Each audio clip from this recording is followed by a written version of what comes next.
Hello everyone. I hope you all are doing very well. Today in this video we are going to discuss about the story of a very small boy who is from Holland. So how he saved his country.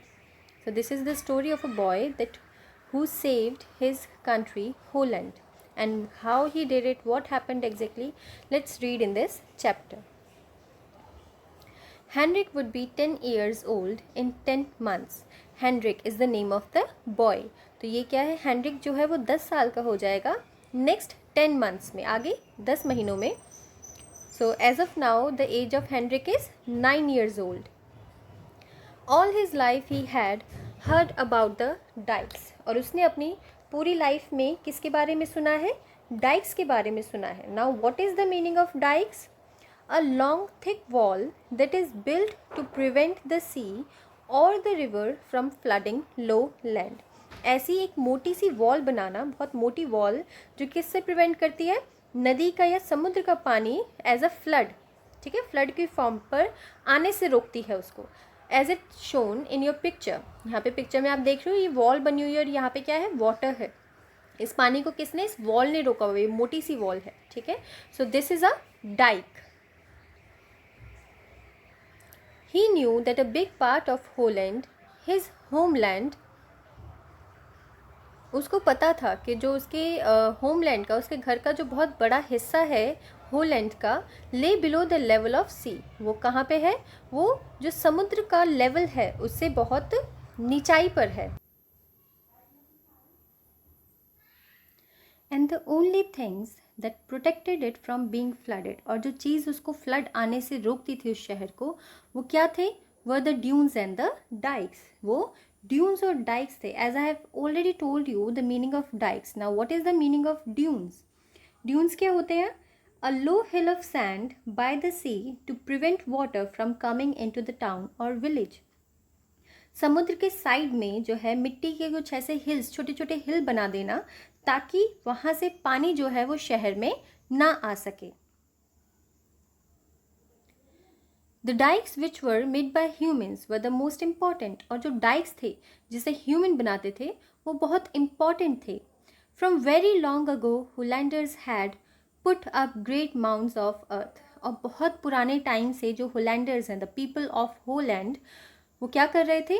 बहुत बड़े बड़े mounts बना रहे थे मिट्टी के, ठीक है. Now what is the meaning of mounds? Heaps of earth. मिट्टी के छोटे छोटे टीले बनाना, ठीक है. As you can see in this picture, यहाँ पे देखो मिट्टी के छोटे छोटे टीले बने हुए हैं ना. These are the mounds. And sought to save their land from the tides. और क्या बनाते थे? और सॉड. सॉड क्या है? एक घास को उसमें मिट्टी में उगाना, लंबी लंबी बड़ी बड़ी घास को मिट्टी में उगाना ताकि जो घास है उसकी जो ग्रिप है मिट्टी से वो बहुत कस के हो जाए और मिट्टी अपनी जगह से ना हिले. It was a cruel war between the rising of the sea and the strength of the dikes. ये एक बहुत ही खतरनाक लड़ाई हुआ करती थी. किसके बीच में? डाइक्स के बीच में एंड द सी, समुद्र के बीच में, ठीक है. उसकी बहुत बड़ी बड़ी लहरें सीधे किस पे आके हमला किया करती थी? डाइक्स पे आके हमला करती थी. बट डाइक्स क्या थे? वो बहुत मोटी वॉल थी, बहुत स्ट्रेंथफुल वॉल थी, जो पूरा उसके टकराने के बाद भी वहीं पर डटकर खड़ी थी. क्योंकि अगर वो वॉल टूट जाती तो क्या होता? पूरे शहर में पानी भर जाता. And for many years the sea threaten to win. और बहुत सालों तक क्या हुआ? जो समुद्र था वो बार बार डाइक से टकराने के बाद क्या होता था? डाइक जो है वो टूट जाता था, ठीक है. उसके अंदर कोई ना कोई ऐसी कमी रह जाती थी जिसकी वजह से जो समुद्र था वो जीत जाता था, ठीक है. और डाइक के टूटने के बाद पूरे शहर में दोबारा पानी भर जाता था. But the Hollanders loved their country. लेकिन जो होलैंडर्स थे उन्हें अपनी कंट्री से प्यार था. And would not allow the sea to drive them out from there. और वो समुद्र को बिल्कुल भी अलाउ नहीं कर सकते थे कि वो उन्हें उनके शहर से वापस बाहर निकालते. They fought back the waters that rolled in from the North Sea. वो जो नॉर्थ सी से, जो समुद्र से पानी आता था, टाइड्स आते थे, फ्लड आती थी, उससे वापस लड़ते थे। किस तरह से लड़ते थे? वो अपने डाइक्स को और मजबूत बनाते थे। उसमें जो भी अगर कमी रह जाती थी, जिस वजह से वो टूट जाता था, उस कमी को दोबारा से चेंज करते थे और उसको और भी ज़्यादा मजबूत बनाते थे। They protected the soil with longer and larger dikes. वो मिट्टी को कैसे प्रोटेक्ट करते थे? उसमें और बड़े और मोटे डाइक्स बनाकर। Using barriers of clay and stone as well as bricks. और वो बैरियर, रुकावट के लिए और किसको यूज़ करते थे? क्ले को यूज़ करते थे, स्टोन्स को, ब्रिक्स को। Henrik's grandfather had been a dike builder. अब जो हेनरिक के ग्रैंडफादर थे, हेनरिक के जो दादू थे, वो कौन थे? वो एक डाइक बिल्डर थे, डाइक बनाने वाले थे। His father looked after dike repairs. और उसके फादर क्या करते थे? अगर डाइक में कुछ प्रॉब्लम हो जाती थी, कहीं से वो टूट जाता था, तो वो उसको रिपेयर करते थे। His uncle was in charge of a पोल्डर। और उसके जो अंकल थे वो क्या थे? वो इंचार्ज थे पोल्डर के। Now what is a पोल्डर? An area of low land. Low land की एक ऐसी जगह, स्पेशली इन नीदरलैंड्स, जो जहाँ कहाँ पर होती थी? ज़्यादातर नीदरलैंड्स में होती है। Originally from a water body but protected by dike. वो समुद्र की जगह हो गई, ठीक है। That is known as your polder. An area of reclaimed land, वो जगह जिसको वापस से आपने यूज करना स्टार्ट करा है। सराउंडेड बाय डाइक्स, वो जगह क्या होती थी? पूरी वो जगह किससे सराउंडेड रहती थी? डाइक से सराउंड रहती थी। Henrik admired the way the dike was constructed. Henrik बहुत एडमायर करता था जिस तरह से वो डाइक बने होते थे। Its tall grassy flanks and the great stone blocks on the sea sides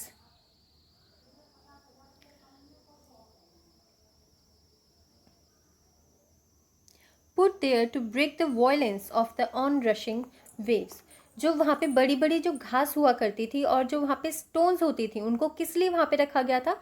ताकि जो ये लंबी लंबी लहरें आती हैं, ये लहरें डायरेक्ट डाइक पे लगने की बजाय पहले वो उन स्टोन से टकराए, फिर उस घास से टकराए, और तब वो, ताकि उनकी जो स्ट्रेंथ है, जो बहुत तेज स्पीड जो लहरों की आ रही है, वो स्टोन से और ग्रास से टकराने के बाद मंदी पड़ जाए और डाइक पे डायरेक्ट उसका हमला ना हो सके।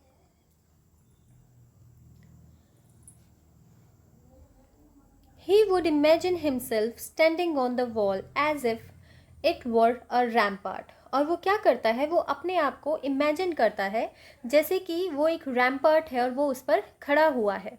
And would give a victory call to the sea. और वो समुद्र को एक विक्ट्री कॉल देता है कि तुम हार गए और हम जीत गए।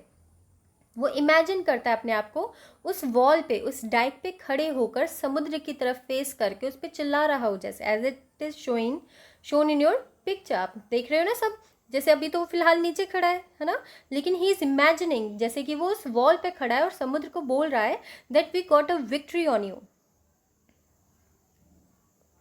ही would make expeditions into the countryside. Countryside क्या होता है? जो शहर से, है ना, जो शहर का जो बाहरी इलाका होता है उसको हम कंट्री साइड बोलते हैं, ठीक है। तो वो वहाँ पे एक्सपेडिशंस करता था, exploring the turns and twist of the wall, क्योंकि वो बहुत ज़्यादा फैसिनेटिंग था उस डाइक से, है ना। उसको बहुत अच्छा लगता था उनको एक्सप्लोर करना। वो जहाँ से भी, जिस तरफ से भी मुड़ते थे, जिस जिस डायरेक्शन में जाते थे, वो उन्हीं के साथ चलता था। Examining the ways in which they were build, trying to guess their age. और वो क्या करता है? उन डाइक्स को एग्जामिन करता है कि वो किस तरह से बनाई गई हैं, और खुद ही कोशिश करता है उन वॉल्स की एज बताने की, कितने साल पुरानी ये वॉल्स होंगी। One day he roamed further than he had ever gone. और एक दिन क्या होता है? वो डाइक्स के सहारे चलते चलते चलते चलते बहुत दूर तक पहुंच जाता है जहां वो पहले कभी नहीं गया। Much further than he had intended, मतलब जितना उसने सोचा भी नहीं था, वो उससे भी कहीं आगे तक निकल जाता है। The sky was darkening when he turn towards home. और जब वो घर के लिए वापस मुड़ता है उस वक्त शाम ढलने लग जाती है। जो आसमान है वो, वहाँ से सूरज ढल चुका है, इसलिए धीरे धीरे अंधेरा छाने लगा है। There was no time to watch anything except the shady, unfamiliar road. और उसके पास अब कोई टाइम नहीं था वो कि उसको और कुछ नज़र नहीं आ रहा था, वो कुछ सोच ही नहीं सकता एक्सेप्ट जो अनफेमिलियर रोड है, क्योंकि वो उस रास्ते पे और कभी नहीं गया, इसीलिए वो रास्ता उसके लिए बहुत ही अनफेमिलियर है, जिसको वो नहीं जानता है। It was a still, chill, stormy evening. The birds had gone to their nests. और वो कैसी शाम थी? वो बहुत ही शांत, एकदम ठंडी और बहुत ही तूफ़ानी शाम थी, और जो बर्ड्स थीं वो वापस अपने नेस्ट में जा चुकी थीं। There was no sound in the air except Henrik listened intently. और हवा में कोई भी आवाज़ नहीं थी, बस केवल एक आवाज़ उसको सुनाई दी जो उसने गौर से सुनी। और वो किस चीज़ की आवाज़ थी? He did not want to believe what he heard. और वो विश्वास ही नहीं करना चाहता था जिस चीज़ की आवाज़ उसने सुनी थी। But he knew only too well what it was. लेकिन वो चीज़ उसको बहुत अच्छे से पता थी कि ये जो आवाज़ आ रही है वो किस चीज़ की आवाज़ आ रही है। It was the sound of water. और ये किस चीज़ की आवाज़ थी? ये पानी की आवाज़ थी। Nothing much, only a trickle, but Hendrik knew what it would mean. ज़्यादा कुछ नहीं था, एक छोटी सी ट्रिकल वॉइस थी। ट्रिकल क्या होता है? What is the meaning of trickle? To flow in a thin line. एक जैसे कोई लिक्विड होता है, ये स्पेशली लिक्विड के लिए यूज़ किया जाता है। कोई ऐसा लिक्विड जो बहुत ही पतली सी लकीर में, जब आपका पानी बहता है ना, पानी बहता है तो एक ट्रिकलिंग की आवाज़ आती है, that is the voice that he heard. और हेनरिक को बहुत अच्छे से पता था कि इस आवाज़ का, इस छोटे से ट्रिकल का क्या मतलब हो सकता है। He knew that the trickle would soon become a gurgle. और जो ट्रिकल है, वो जो छोटा सा छेद है जिसमें से पानी बह रहा है, वो बहुत ही जल्द बहुत बड़ा छेद हो जाएगा, और जो वॉल है वो टूट जाएगी, और जो then there would be a gush, और जो उनका पूरा का पूरा टाउन है वो क्या हो जाएगा? उस पानी में डूब जाएगा। Followed by a rush and then a roar and the North Sea would sweep in. कि कुछ देर तो पानी वैसे बहेगा और अचानक से जो समुद्र है वो पूरी गड़गड़ाहट के साथ जो है उनके शहर को बहा कर ले जाएगा। For a moment he stood bewildered. कुछ देर के लिए वो बिल्कुल ही बिना कुछ सोचे समझे खड़ा हो गया। It was growing dark, hard to see, harder to locate a small leak in the dike. और क्योंकि अब अंधेरा हो गया था तो इसीलिए जो वो लीक था वो उसको बहुत मुश्किल हो रहा था उसको ढूंढना, क्योंकि वो बहुत छोटा सा लीक था। Finally he found it. और एट द एंड वो उसको ढूंढ लेता है। A few feet from the ground, ज़मीन से थोड़ा सा ऊंचाई पर। He could reach it. और वो उस तक बहुत आसानी से पहुंच सकता था, क्योंकि वो वॉल बहुत ऊंची थी। अगर वो ऊंचाई पे होता तो वो हेनरिक के हाथ नहीं आता, लेकिन वो जो छोटा सा छेद था वो ज़मीन से थोड़ी सी कुछ फीट की ऊंचाई पर था, और उस तक हेनरिक बहुत आसानी से पहुंच सकता था। It was as he suspected a small leak. और वो उतना बिल्कुल ही छोटा सा लीक था जैसा उसे सस्पेक्ट हो रहा था कि कहीं से पानी, बहुत छोटी सी जगह से पानी बह रहा है, और ऐसा ही हुआ। एक बहुत ही छोटे से छेद में से पानी निकल कर आ रहा था। Small enough to be stopped with one finger. इतना छोटा था कि वो हेनरिक उसे अपनी छोटी सी फिंगर से आराम से उसको रोक पाया। At first he was not worried. पहली बार में उसको बिल्कुल भी डर नहीं लगा, उसको चिंता बिल्कुल भी नहीं हुई। He even felt a little heroic. और इवन दो उसको थोड़ा हीरोइक सा फील हो रहा था, बहुत अच्छा सा फील हो रहा था। Elated to see that the finger of one small boy could hold the mighty waters in check. मतलब वो खुद ही ऐसे सोच रहा था कि एक छोटे से बच्चे की उंगली ने इतना सारा जो समुद्र का पानी है उसको रोक लिया। Besides, he thought it would not be long. Someone was sure to pass by. और उसी के साइड में वो क्या सोचता है अलावा उसके कि ऐसा हो ही नहीं सकता कि यहाँ पर उसको बस कुछ देर के लिए पानी रोकना है, और इस रास्ते से कोई ना कोई निकल के ज़रूर जाएगा और उसको हेल्प करेगा। See what was happening and get people to repair the damage. और वो खुद ही इमेजिन करता है कि वहाँ से कोई भी आएगा और वो देखेगा कि यहाँ पे क्या हो रहा है, और वो लोगों को लेकर आएगा ताकि इस छोटे से छेद को रिपेयर किया जा सके। But the stillness continued, stillness and loneliness. लेकिन वहाँ पे जो शांति थी, जो अकेलापन था, वो कंटिन्यू रहा, वहाँ से कोई भी नहीं गुजरा। As the night came on Henrik grew colder, और जैसे ही रात और ज़्यादा बढ़ने लगी हेनरिक को और ठंड लगने लगी। His hand pained him. There was cramps in his arm. और उसके हाथ में अब क्या होने लगा था, दर्द होने लगा था, और इवन उसकी आर्म में क्रैम्प्स आने लगे। अब क्रैम्प्स क्या होते हैं? A sudden pain that you get in a muscle that makes it difficult to move, कि हमारी जो मसल्स होती हैं उसमें अचानक से ऐसा दर्द होना कि हम अपने बॉडी के उस पार्ट को हिला नहीं पाते हैं। Soon his entire side felt numb. और पूरा एक बार जल्द ही कैसा हुआ कि उसकी एक हिस्सा शरीर का बिल्कुल ही नम हो गया। What is the meaning of numb? Not able to feel anything. सुन्न पड़ जाना, वो वाला हिस्सा जो आपका सुन्न पड़ जाता है उसे हम नम बोलते हैं। He could not tell how long he had hunched there. Hours seemed to pass. और वो नहीं जानता था कि उसको वहाँ पे इस तरह से फंसे हुए कितना टाइम हो गया, बहुत घंटे बीत चुके थे। He called and cried, but there was no answer. वो बहुत तेज़ चिल्लाता है, आवाज़ लगाता है, रोता है, बट उसको कोई भी आंसर नहीं मिलता। No help came. और कोई भी मदद नहीं आती है। The pain frightened him, but he could not take his finger from the dike. अब जो दर्द था वो उसको बहुत डरा रहा था, वो बहुत डर चुका था, लेकिन उसके पास और कोई ऑप्शन नहीं था। वो अपनी फिंगर को उस डाइक से नहीं हटा सकता था। The air was freezing. He was afraid he would drop from fatigue. और जो ठंड हवा थी वो बहुत ज़्यादा ठंडी हवा थी, और उसको कैसा लग रहा था, वो उसको डर लग रहा था कि कहीं वो थकान से गिर न जाए। He stamped his feet to stamp out the cold. और वो अपने पैरों को क्या करता है, ज़ोर ज़ोर से ज़मीन में मारता है ताकि जो उसको सर्दी लग रही है वो उसको ख़त्म कर सके। He rubbed his still arm with the fingers of his other hand to keep the blood flowing.